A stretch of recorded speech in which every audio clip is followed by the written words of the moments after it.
Welcome back to Happy Mommy Makeup. Today I created this look right here using the ColourPop Hello Kitty Pineapple Cake palette. This is what it looks like. I got this in the ColourPop mystery box that I got for Christmas. If you want to know what all I got out of that box, go check out my video. I'll link it here. Before we get started in the tutorial, I just want to mention I do have my own merch. It is at xpcoffee.co. I have mugs, stickers, t-shirt, face masks. So if you want to go check that out, xpcoffee.co. I'll leave the link below. Also, if you like absolutely delicious coffee, you can use the code HMM for 5% off at checkout. This video is not sponsored. I just want to give a shout out to XP Coffee for absolutely delicious coffee. So, all right, let's get into the video.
this is the final look.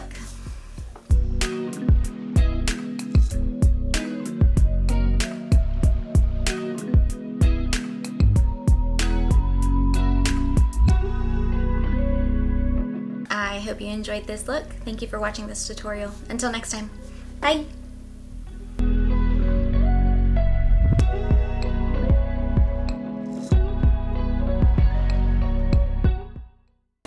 Try and get it.